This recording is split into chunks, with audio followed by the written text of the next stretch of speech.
Bueno, qué bendición poder compartir juntos estos tiempos tan especiales. Hoy continuamos con la segunda parte de este tema tan importante. Bueno, hemos hablado muchos temas acerca de la oración y la intercesión y también como predicadores. Todo tiene que ver como predicadores del reino. Todos somos predicadores y enfatizamos como predicadores la importancia de la oración, de dependencia y sobre todo de interceder por otros. La intercesión es parte fundamental de nuestra vida en Dios. Entonces, la pregunta para la segunda parte de este tema que hablamos hace 8 días es en dónde se forma el verdadero carácter. Esa es la realidad. En dónde se forma el verdadero carácter. Y ahí está la importancia precisamente de eh, este tema en segunda de Pedro 1 que leímos al principio, todo el proceso para madurar en Cristo, añadida a vuestra fe virtud, a vuestra virtud paciencia, etcétera. Entonces, ahí está hablando sobre todo el proceso de nuestra madurez y de la relación con Dios. Y hace 8 días también comenzamos con Ezequiel 22:30 y ahí dice la palabra del Señor. Y busqué entre ellos hombres que hiciesen vallado y que se pusiese en la brecha delante de mí a favor de la tierra para que no la destruyese. Lo más triste, ¿qué dice al final de este versículo? ¿Sí lo encontró? ¿A quién estaba buscando? A alguien, una persona que dice aquí que hiciese vallado. Wow.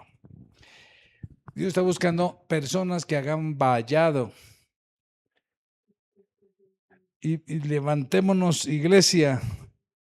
El cielo te está llamando. Dios está formando un ejército de creyentes de los últimos tiempos que estén dispuestos a tener pasión por Cristo, a pelear, digámoslo así, que se paren la brecha contra el enemigo que avanza.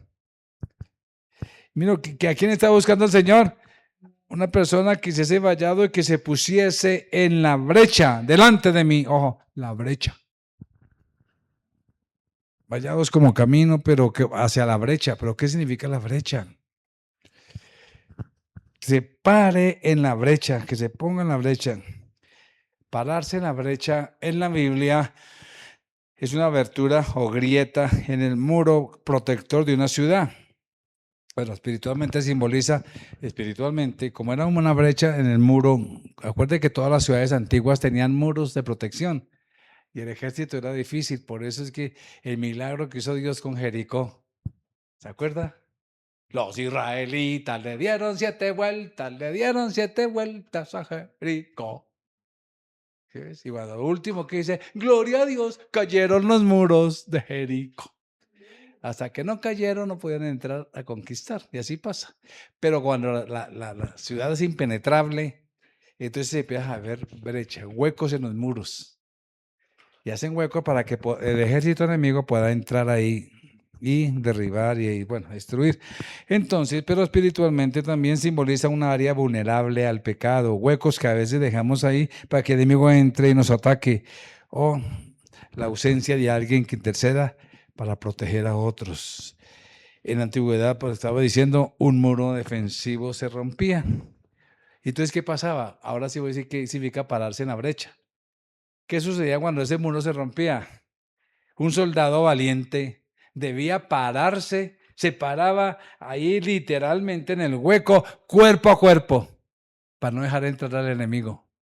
Y ahí con la espada o con lo que fuera, y no dejaba entrar al enemigo hasta que encontrara refuerzos. Eso era pararse en la brecha. El muro está ahí y no se va a entrar nadie. Porque dejara entrar al enemigo, obviamente que ya se tomaba la ciudad y por eso había tanta debilidad. Entonces el soldado se paraba firme literalmente en el hueco, cuerpo a cuerpo, para evitar a ese enemigo. Por eso el llamado de Dios aquí en Ezequiel 22:30, Dios expresa su tristeza al buscar a alguien que hiciese vallado y que se ponga en la brecha, o sea, en ese hueco, porque el pueblo de Israel había abierto un hueco, que se pusiera en la tierra y no encontró a nadie el Señor, por eso su tristeza. Esto muestra que Dios busca personas que estén dispuestas a pararse en la brecha, a interceder por otros. Tú eres uno de ellos, tú eres uno de esa persona que Dios encontró. En este caso con Ezequiel, resulta que los profetas y los sacerdotes del tiempo de Ezequiel no se paraban espiritualmente en la brecha, alentando al pueblo al arrepentimiento. A veces tú no te paras en la brecha a alentar al pueblo al arrepentimiento, a humillarse y volverse a Dios. Por eso Dios tuvo que enviar juicio. Y Dios está diciendo, alguien que evite el juicio que voy a entrar, ustedes abrieron una brecha grande. Alguien que diga, no, Dios, espera al Señor, espera. Ten misericordia. Nadie. ¿Cuántos de ustedes han orado por los vecinos, por la gente alrededor? Estamos orando mucho sobre eso, hablando mucho sobre eso, de intercesión por los demás. Dios está llamando y nos está llamando para formar un ejército de personas que hayan calculado el costo. ¿Sabe por qué muchos no le sirven al Señor como debe ser? Porque no calculan el costo. Me dice, bueno, esto implica negarme a esto implica hacer esto. Prefiere no hacer nada o hacerlo muy superficialmente. Y Dios está buscando personas que calculen el costo y que estén dispuestas a dar la batalla, a pelear para alcanzar a muchos para el reino. Acordémonos que estamos en un llamado, un mandato a ser discípulos. Estamos en un llamado de ser predicadores del reino. Es necesario entonces tener el carácter de Dios para enfrentar toda batalla. Pero ¿cómo nos ponemos en la brecha? Imagínense ante Dios. Cuando ponemos la brecha es ante el Señor. Entonces, ¿cómo decirles hablar con Dios? Aquí está Dios, aquí está el pueblo, aquí están los demás. ¿Cómo pararme en la brecha? Para tener victoria sobre mi hogar, inclusive, sobre las circunstancias de mi familia, etcétera. Ya vimos hace 8 días las 3 cualidades, porque se requiere, porque es difícil pararse en la brecha, requiere de cualidades para pararnos en la brecha. Y hoy en día vimos 3: la humildad, el camino bajo, la compasión, un corazón de intercesión, y la paciencia, obediencia en los tiempos del Espíritu Santo. Esas fueron las 3 que vimos 8 días, cualidades para formar el carácter, que nos pueden ayudar y calcular el costo de cada una de ellas. Tenemos que calcular costo. Nos cuesta ser humildes, sí, hay que calcular ese costo. Nos cuesta tener compasión por otros, sí, porque pensamos en nosotros mismos, nuestro egoísmo. Nos cuesta tener paciencia, sí, porque es que me la saca. Si se la saca es porque la tiene, no debe tenerla. Es que me sacó la piedra, uno escucha popularmente. Ah, es que la tenía. Entonces, mejor entreguémosela al Señor y que no nos la saquen porque no hay. Bueno, hoy vamos a continuar con el cuarto aspecto, integridad. Acordémonos que estos son, digamos, estas son cualidades que nos ayudan a desarrollar el carácter y nos ayudan a pararnos en la brecha. Integridad. Si una persona, si no es humilde, pues no se puede parar en la brecha, ¿cierto? Una persona si no es paciente, no se puede parar en la brecha por otros. Una persona si no es compasiva, menos. Ahora, una persona que no se integra, ¿cómo se va a parar en la brecha? Y por eso dice allá, que dimos al principio, que hay una palabra ahí que leímos que es de hacer vallado. Eso es el camino, andando por el camino. Y andando por el camino, hacer vallado es andar en integridad. Integridad. Salmo 26, 11 al 12 dice, mas yo andaré en mi integridad. Yo andaré en mi integridad, redímeme y ten misericordia de mí. Mi pie ha estado en rectitud. Wow, este hombre sí que tenía autoridad para hablar, pero bueno, en las congregaciones bendeciré al Señor. Digamos así, sí creo que dicen este salmista, andaré en mi integridad. Bueno, ¿cuántos somos capaces de decir eso? Y dice, y ten misericordia de mí, mi pie ha estado en rectitud. Digámoslo así, este versículo podríamos parafrasearlo de esta manera, o podríamos decirlo a nuestra manera, o lo diríamos así. En toda confianza pública andaré en rectitud y prestaré estricta atención a la verdad, a la honestidad, a la justicia, a la misericordia. No planificaré cosas malas, eso es lo que está diciendo David aquí en este salmo, ni me utilizaré a mí mismo para promover mi propia causa. O sea, yo voy a renunciar a ese yo, como dice el Señor, negarnos a nosotros mismos. Seré fiel a la integridad de la palabra, viviré una vida moral en privado y en público. Eso es lo que está diciendo ese salmo. Estaré firme en los principios de la conducta apropiada y no me apartaré de ellos. Bueno, que Dios nos ayude a avanzar en integridad. Si los cristianos adoptáramos este lema de este salmo, no tendríamos tanta inmoralidad en todos los aspectos dentro de la iglesia cristiana. En el liderazgo, en el pastorado, en el ministerio, en los hermanos, en cualquier parte. Sin embargo, porque sí tenemos esas situaciones problemáticas en la iglesia cristiana, debemos pedir a Dios arrepentimiento y restauración por estas personas. Es más, para eso Dios nos llama como intercesores. Tú que andas en integridad y ves a alguien haciendo cosas o diciendo cosas o Dios te revela algo, el propósito es que tú vayas al trono a interceder por esa persona. Lamentablemente hoy en día lo que se hace es hablar mal de la persona o señalar a la persona. Ese es el problema. Por eso, mis amados, Gálatas 6, 1, 2 nos recuerda, dice, hermanos, si alguno fuese sorprendido por alguna falta, vosotros sois que sois espirituales, restaurarle con espíritu de mansedumbre. ¿Sí ve? Nos manda a una acción. ¿Por qué? Porque somos espirituales. Es por eso, restaurarle con espíritu de mansedumbre.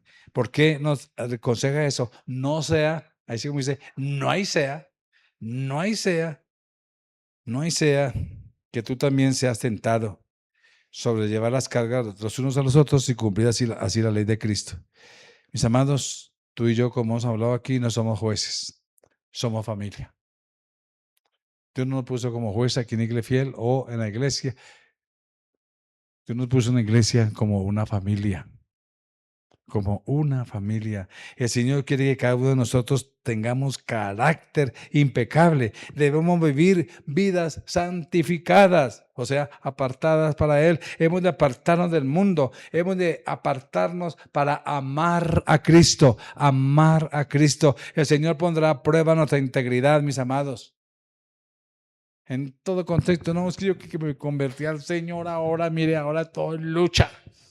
Y yo antes no luchaba tanto. Claro. No es que usted se pasó de tinieblas a la luz y en la luz Dios nos demanda a empezar a dar pasos. Y cada paso que damos, dice la palabra del Salmo, entender el camino de la perfección cuando vengas a mí. Entonces vamos por un camino de la perfección. Vamos avanzando hacia el reino celestial. Entonces, mis amados, es por eso que el Señor muchas veces en ese camino, ¡pum!, se nos atravesó un hueco y nos caímos. ¡Pum!, una piedra y ¡pum!, nos dimos un totazo. Perdón, aquí no me puedo decir totazo. Nos dimos un golpe grande y severo. Se oye más bonito. Entonces, y allá, hermano, porque eso significa formación. El Señor quiere que cada uno de nosotros tenga carácter. El Señor nos pone a prueba nuestra integridad. Debemos probar al mundo que hemos elegido la lealtad. Debemos probar al mundo que nosotros somos fieles a Él. Tenemos que mostrarlo. Esa lealtad incuestionable a Jesucristo. Hay que diferenciar un poquito aquí. Miren entre la pureza y la integridad. La pureza, que es mi comunión íntima con Dios, la pureza se desarrolla allá en el rincón de la oración, en el secreto. Ahí se desarrolla la pureza. La integridad se demuestra o se desarrolla ante el mundo sucio y bajo. ¡Qué tremendo! Yo no puedo mostrar integridad ante el trono celestial en el secreto. ¿Por qué? Porque ante quién, por ejemplo, si alguien me saca el evangelio, ¿cómo demostrar a Dios que verdaderamente soy íntegro? ¿Sí ves? Bueno, entonces la pureza es ahí en la intimidad con Dios, ahí sí se desarrolla como la humildad, pero también la integridad se demuestra ante el mundo sucio, perverso, bajo, pecador. La integridad no tiene sentido hasta que se le pone a prueba. No tiene sentido la integridad. ¿Cómo demostrar una integridad hasta que no seamos probados en ello? Los cristianos muchas veces piensan que tienen integridad y luego descubren a través de sus acciones que es lo que menos, o mejor, es lo que menos tienen, o lo que más le falta. Mucha gente piensa, no, es que yo sí, pero cuando empiezan las luchas, áreas personales, y uno cae en esas áreas personales, se da cuenta que le falta integridad. David lo dijo muy sabio: Señor, perdona mis pecados ocultos, líbrame de los errores, líbrame de mis pecados ocultos, porque a veces nosotros somos engañados a nosotros mismos. Entonces, mis amados, en quebranto, cuando somos confrontados a la integridad, vamos en quebranto al Señor con esa terrible falta de integridad, porque nos dimos cuenta que sí nos falta, y yo pensaba que no tenía, y resulta que sí. Entonces vamos al Señor, nos quebrantamos, y finalmente el Señor nos da la libertad. Nos levantamos y avanzamos otro paso de integridad. La integridad es paso a paso. ¿Sabe por qué es paso a paso? Porque hasta que no se nos revelen nuestras propias áreas débiles, pecadoras, que a veces se nos sale, y si no las enfrentamos, seguimos igual. Pero cuando las enfrentamos y decimos, Señor, perdóname, nos quebrantamos, yo soy así tan débil en esa parte, Señor, y otra vez aquí yo, Señor, ayúdame, Espíritu Santo, y empiezo a enfrentar esa área. Cuando usted la vence, entonces avanza. Diste un paso en la integridad. Y sigue, y más adelante otra área, y así vamos avanzando. Miremos el ejemplo de José. José era un hombre íntegro. Allá en Génesis 39, José era un hombre íntegro como ningún otro de esa época. Aparentemente era un joven, bien guapo, bien parecido, así como cierto pastor que está por ahí. Entonces José era un hombre bien parecido, pero tenía dones proféticos y que provocaban celos en sus hermanos. O sea, además de ser tan bien parecido, tenía dones, tenía un llamado del Señor. Y eso los hermanos provocaron celos, y sus hermanos lo vendieron a los madianitas por una suma tan pírrica. A una persona lo vendieron, por decir algo hoy en día, para un cálculo de lo que dice ahí, $20. Por $20 lo vendieron. Los madianitas, a su vez, esos madianitas llegaron allá a Egipto y lo vendieron a Potifar, que era un oficial del faraón. Génesis 39, 3 al 4, nos dice cuando Potifar lo compró, y dice, vio su amo que Jehová estaba con él. Mire eso. ¿Qué fue lo primero que vio el amo? Que Dios estaba con José. ¿Qué es lo primero que ven en ti? Que Dios está contigo. ¿Lo demuestras? Bueno, eso es lo primero que vio aquí. Y dice, y a pesar que era un ambiente de esclavitud, y que todo lo que él hacía, porque lo estaba viendo, lo que él hacía, Jehová lo hacía prosperar en su mano. Así halló José gracia en sus ojos y le servía, y le hizo mayordomo de su casa, y entregó su poder, todo lo que tenía. O sea, lo puso en gracia, la autoridad, etcétera. Pero siempre viene que, acuérdense de que la integridad es probada. Y llega ya en el versículo 11 y 12, preciso, todo hermoso, los primeros versículos, hermoso, qué lindo José, para allá y para acá, Dios usándolo, pero ¡pum! La esposa de Potifar fue la siguiente prueba. Dice que en el 11 y 12, aconteció que entró él un día en casa para hacer su oficio, y ¿qué pasa? No había nadie de la casa allí, solamente quien estaba.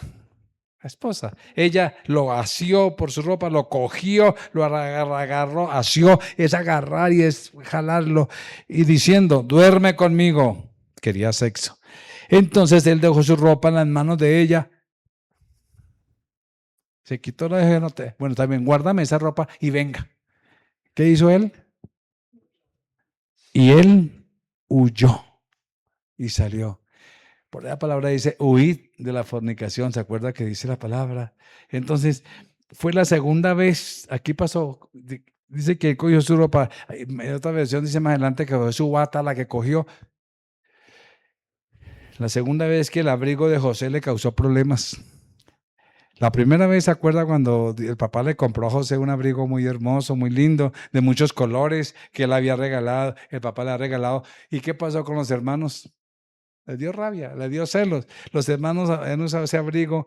Después, cuando fue a encontrarse con ellos y cuando lo vendieron, le quitaron el abrigo otra vez, habían quitado el abrigo la primera vez y lo llenaron de sangre y le hicieron creer al papá que un animal lo había matado.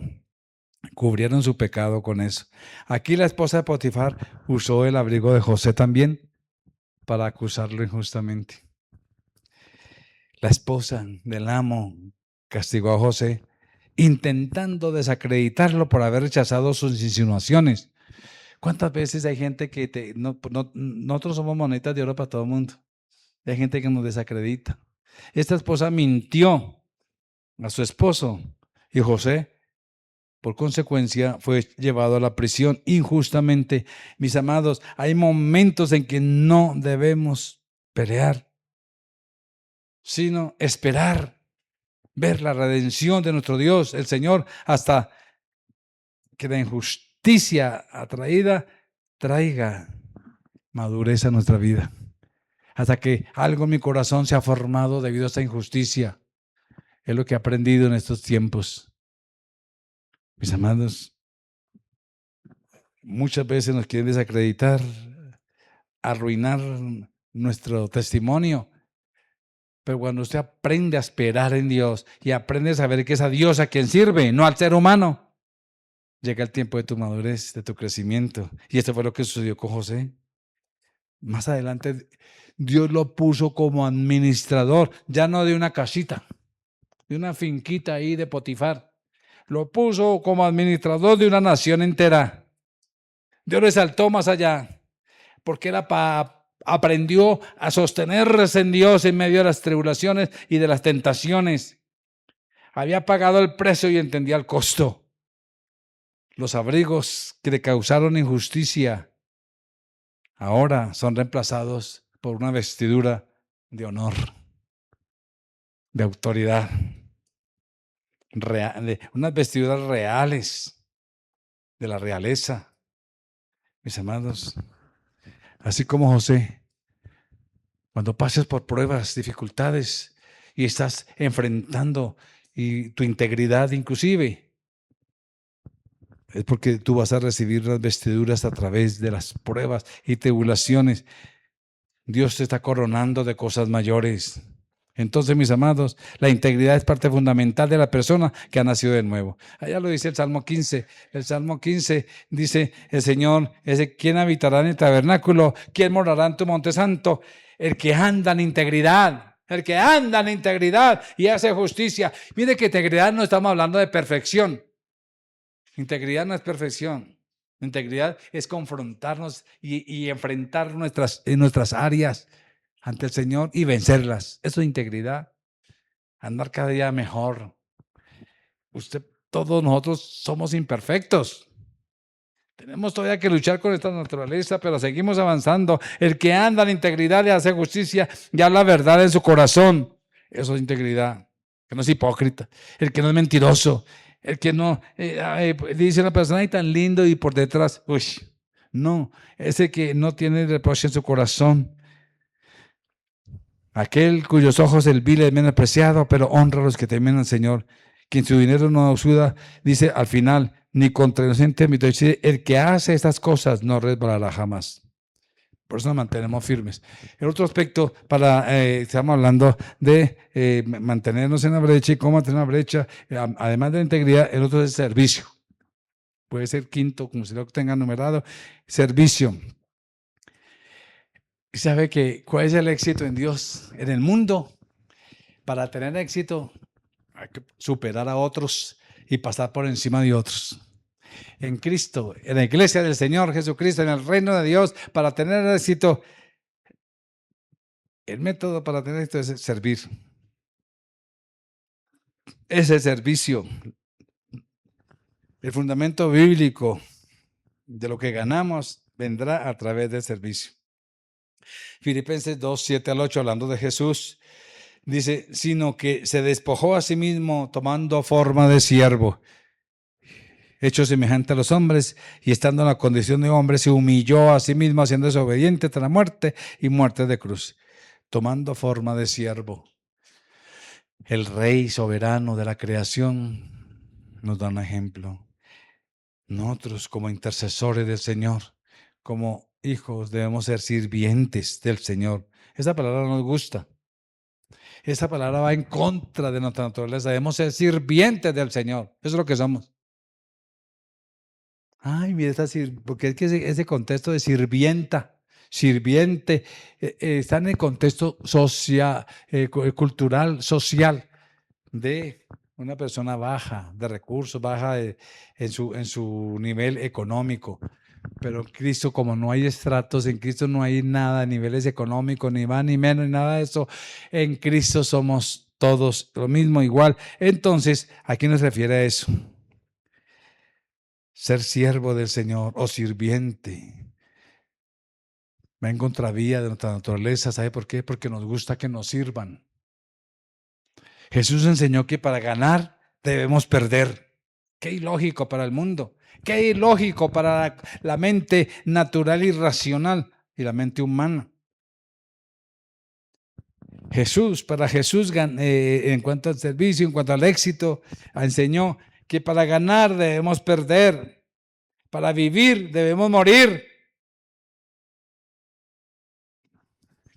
¿Qué llamado se nos hace cuando tenemos que morir al ego, a nuestro egoísmo? Para recibir debemos dar. A nosotros nos gusta que Dios nos prospere y nos dé cosas, pero ¿cuánto les cuesta dar al Señor? Les cuesta. Para recibir debemos dar. Para ser el mayor en el reino de Cristo hay que ser siervo de todo, lo dijo Jesús. Miremos Colosenses 4:2. Ser siervo en oración es esencial en la obra de Dios. Perseverad en la oración, dice la palabra. Dios nos llama a eso ser siervos, sometidos al Señor para interceder por otros. Soy sirviente del Señor, por lo tanto, ¿qué quiere el Señor? Voy a interceder por los hermanos, voy a interceder por la iglesia, voy a interceder, perseverar en la oración, velando en ella con acción de gracias. Mis amados, el lugar cerrado del rincón de la oración es indicado para que tengamos un corazón de siervo. Dice 1 Corintios 10:31. Al final de 1 Corintios 10:31 dice, o hacéis otra cosa, hacerlo todo para la gloria de Dios.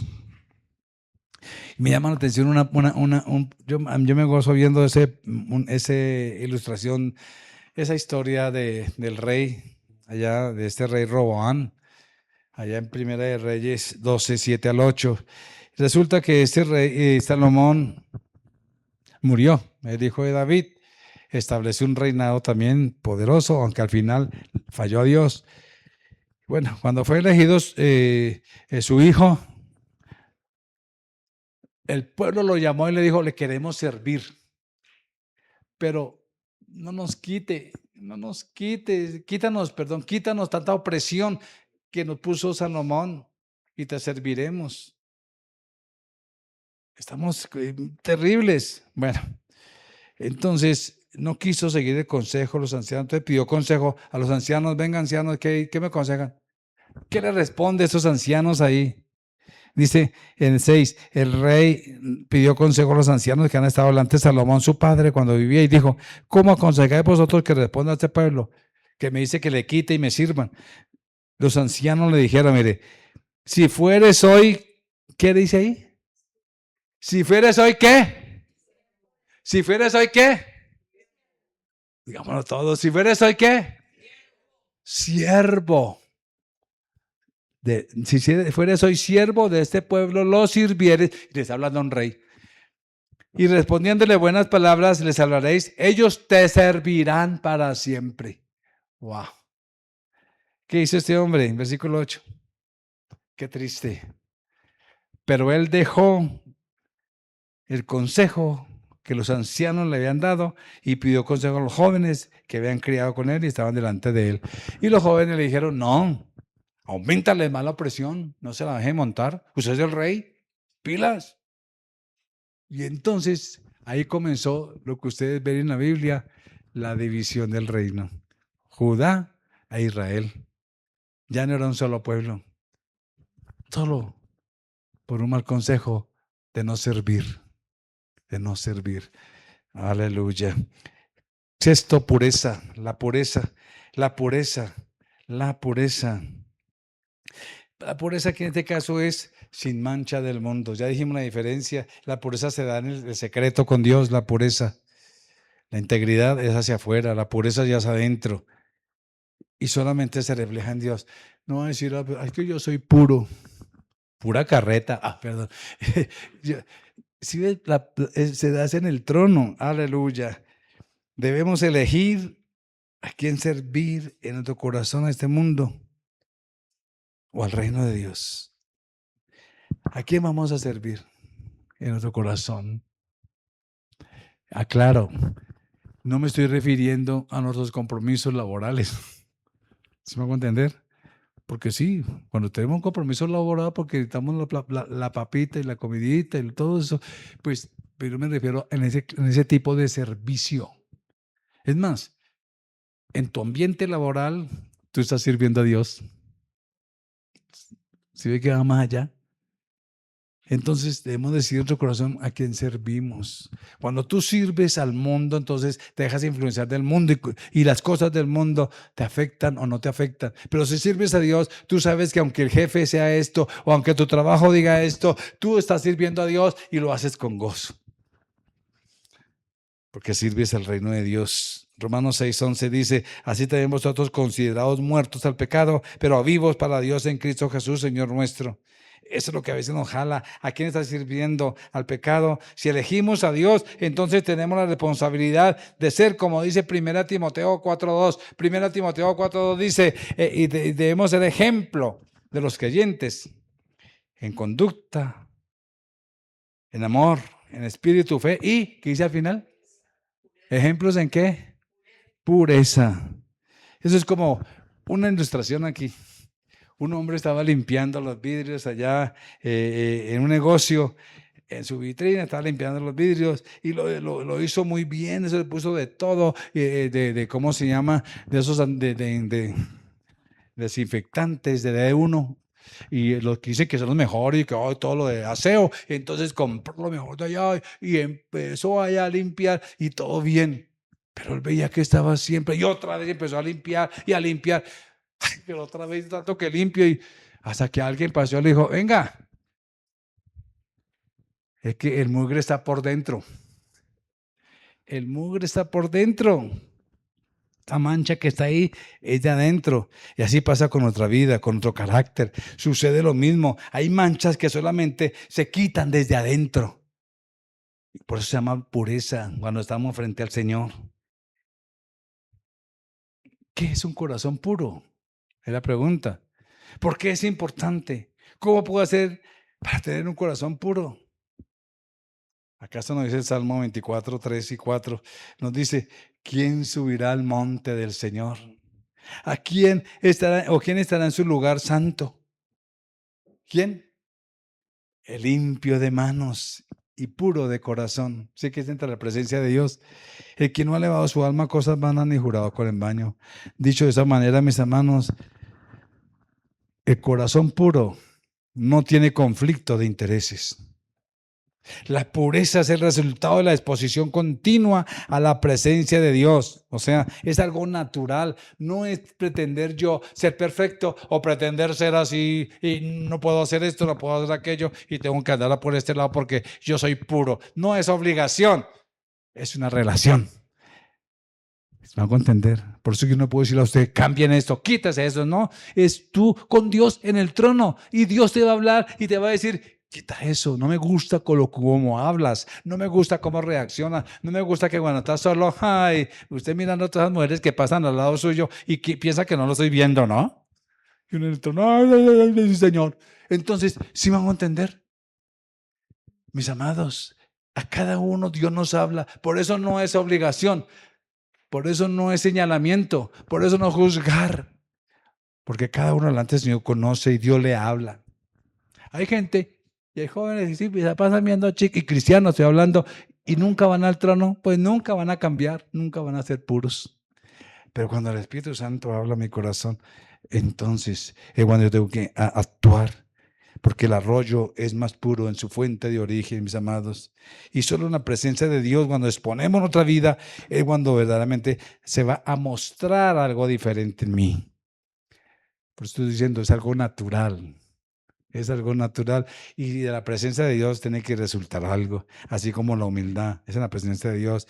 Entonces, cuanto más tiempo pasamos en devoción privada con el Señor, tanto más se parecerá nuestra vida y motivos a los suyos, a los motivos de Cristo, a la conducta de Cristo y el estilo de vida de Él.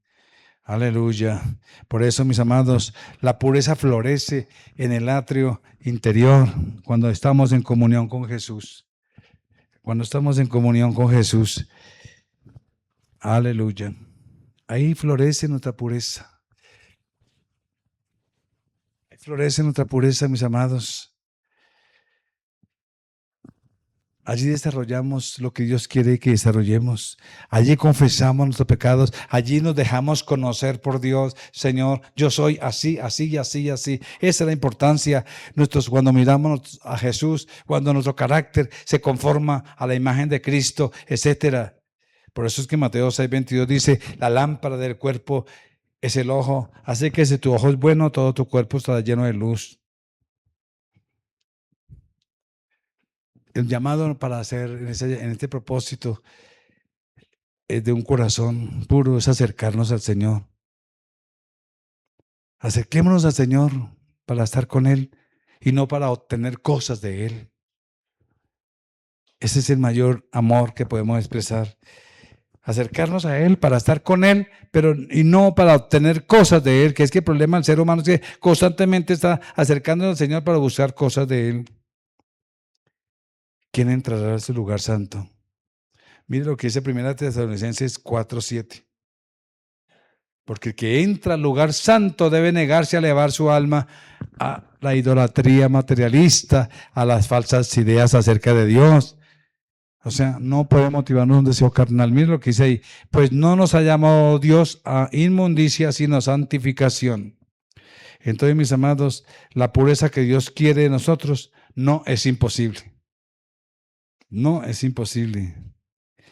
Es permitirle a Él que produzca en nosotros eso. Porque la pureza se produce en nosotros para poder vivir como Dios. No es su circunstancia, no te dejes atacar del enemigo. No te dejes atacar, que es que mi pasado, que es que yo soy así. No, Dios no está diciendo eso, diciendo, ven, déjame conocer tu vida. Abre tu corazón, sé honesta, sé honesto.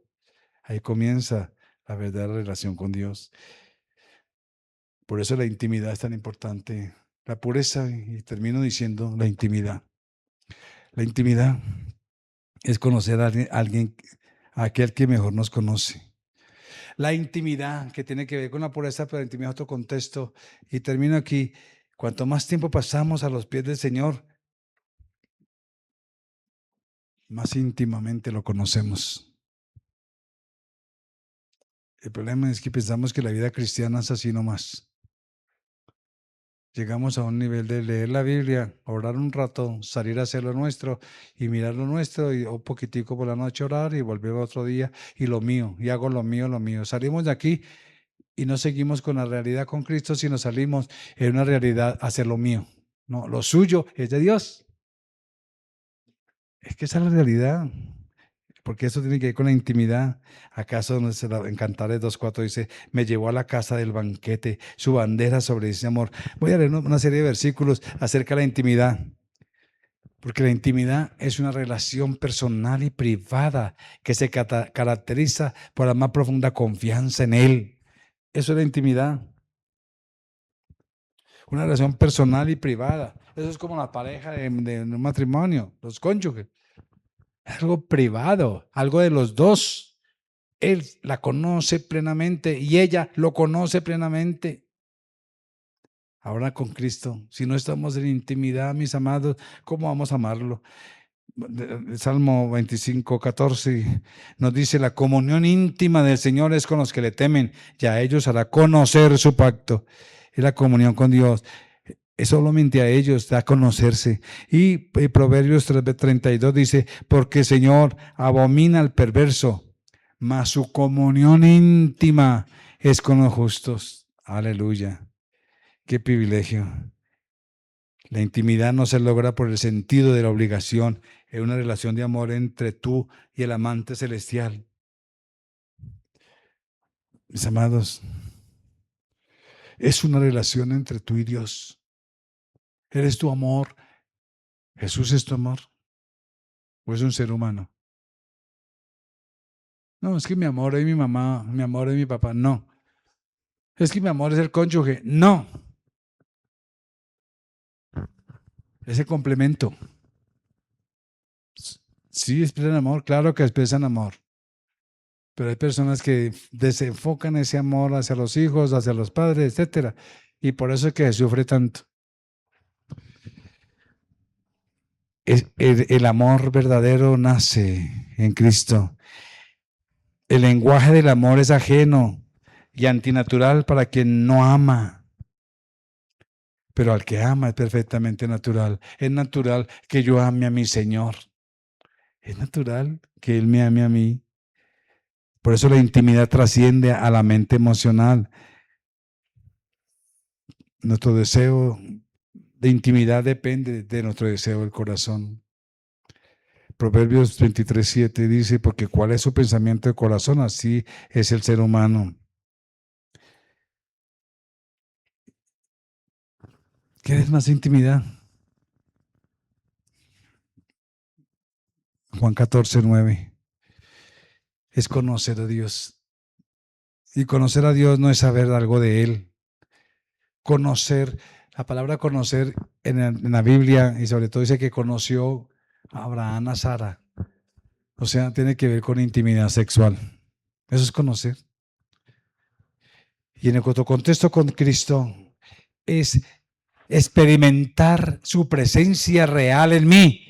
Eso es el conocer a Cristo. Todo tiempo hace que soy como vosotros y no me has conocido, Felipe. Qué tremendo. Jesús estaba desilusionado por Felipe, porque no podemos amar profundamente a una persona a quien apenas conocemos. Dios espera que vayamos creciendo en esa intimidad con Jesús, que tengamos amistad con Él. Es otro aspecto de conocerle. Conocerle, tener amistad con Él. Jesús dijo, Juan 15, dice, ya no llamaré siervos, porque el siervo no sabe lo que hace el Señor. Os he llamado amigos, porque todas las cosas que oí de mi Padre os las he dado a conocer. La verdadera amistad es algo poco frecuente hoy en día, pero Dios nos está llamando a esa amistad con Él. Ven en amistad con tu Señor. Debemos como discípulos del Señor impartir su corazón que tengo de Dios a los demás para que todos reciban bendición. ¿Quién es tu amigo? Jesús es tu amigo. Tú andas con Él como tu amigo, como tu amante. Mira tantas referencias y confianza. Todo eso es intimidad. Conocerlo, que sea mi amigo y que haya confianza. Y esa confianza dice Salmo 125:1, los que confían en Jehová son como el monte de Sión, que no se mueven, sino que permanece para siempre. ¿En dónde está tu intimidad? La mayoría de las desilusiones, la mayoría de las tristezas y de los sufrimientos y de los dolores que hemos padecido fueron como resultados de la confianza puesta en el lugar equivocado. Ahí viene el sufrimiento, ahí viene el dolor, ahí viene el lamento, porque ponemos nuestra confianza en el lugar equivocado o en la persona equivocada. Hemos amado a Dios, pero confiado en las personas. De algunas de estas personas han violado nuestra confianza. Dios nos llama a que aprendamos a confiar en Dios y amar a las personas. Ese es el llamado. Entonces, mis amados, que Dios nos ayude a fortalecernos en esa realidad con Él. Aleluya. Como dice 1 Juan 4:19. Y termino con este versículo. Porque Dios es amor verdadero y el verdadero amor de tu alma. Él es el verdadero amor de tu alma. ¿Quién mejor que Él para transformar su amor hacia Él? ¿Quién mejor que Él para que Él transforme su amor hacia Él? El problema de nosotros, para no tener amor, son por los dolores del pasado, por la mala figura paterna, por negarse a enfrentarnos al pecado personal, etcétera. Pero miren lo que dice el final del último versículo, 1 Juan 4:19. Nosotros le amamos a Él porque Él nos amó primero. Tú amas a Dios, entonces vive como Él quiere que viva. Esto es vivir en intimidad con Él. Cuando estamos rodeados de su amor, cuando estamos rodeados de su amor. Padre, aquí estamos delante de ti, Señor, necesitados absolutamente. Ayúdanos a vivir en esa realidad del carácter cristiano, esa realidad de tu presencia, esa realidad de nuestro día a día, de la madurez, de ese aprendizaje como discípulos aprendices en ti, Señor. Ayúdanos cada día, Señor, a fortalecernos en la humildad, en estar contigo, para que naturalmente tengamos la humildad, a tener compasión por otros, a la paciencia, a la integridad, al servicio, a la pureza, a la intimidad.